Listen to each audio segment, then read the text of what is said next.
Ipinagdiwang ng kauna-unahang himpilan ng radyo sa Pilipinas, ang DZRH, ang ika-78 na taong anibersaryo nito.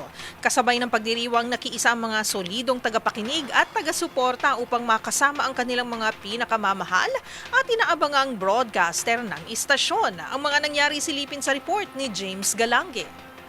Ngayong ika-87 taong anibersaryo ng kauna-unahang himpilan ng radyo sa Pilipinas, DZRH, patuloy ang hatid ng saya, papremyo at oportunidad na makita ng mga tagapakinig ang kanilang paboritong broadcaster. Ang mga naging kaganapan balikan sa report nito. Dinagsa ng mga taga-subaybay ng kauna-unahang himpilan ng radyo sa Pilipinas, DZRH, ang istasyon para makisaya at may pagdiwang sa selebrasyon ng ika-87 taong anibersaryo. May mga kumasa sa pa-TikTok challenge, nagpalagay ng stickers sa kanilang mga sasakyan, gayon din na mabusog sa inihandang lugaw ng DZRH Operation Tulong.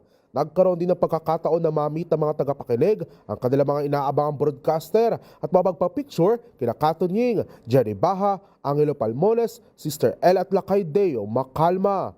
Isa nga sa mga nakisaya ay ang isang TNVS rider na napadaan lamang sa istasyon dahil sa kanyang pasahero. Pero bata pa lang ay nakasubaybay na sa pinagkakatiwalaang himpilan ng radyo sa Pilipinas. Tagal na, simula nung bata pa lang ako, napapainggan ko na kasi pinapainggan yun ng mga magulang ko, lolo't lola ko.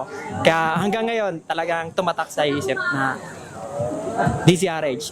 Habang si tatay naman ay nagpahatid pa sa kanyang anak para lang ma-meet sina Anthony Taberna na anyay mula noon hanggang ngayon ay solid at nakapakinig na kilalang #1 AM radio station sa Mega Manila. Naku, napakatagal na, kaya lang medyo kasi yung naging trabaho ko, naging confidential agent ako, medyo nawawala na siya sa ano ko. Pero DZRH is DZRH. Samantala, namahagi rin na limpak-limpak na papremyo ang DZRH na raffle mula sa mga groceries, DZRH merchandise at cash prizes. Habang mismo si MBC Media Group Chairman Mr. Fred J. Elizalde naman ay namahagi ng mga radyo sa mga dumalo. Taong 1939 nga na itinatag ang himpilan na unang nakilala bilang KZRH na siya naging kaagapay ng mga Pilipino sa pagkalap ng mga makabuluhang impormasyon mula pa noong panahon ng World War II hanggang sa mga hamong kinakaharap ngayon. Kaya naman sama-samang panawagan ng DZRH ngayong 87 taong anibersaryo, iisa tayo. Sa ating mga viewers, sa walang sawang pagsusubaybay sa DZRH, dahil sa inyo, ang DZRH ay umabot na po ng ika-87 years anniversary itong taon na to. Yan, at hindi lang niya nabay, iyayabang na rin natin. Yayabang natin. Oo, number 1 na naman kami Na naman. sa buong Metro Manila, sa Mega Manila. At Sa buong mundo. kung tutuusin talaga, number 1 pa rin sa nationwide.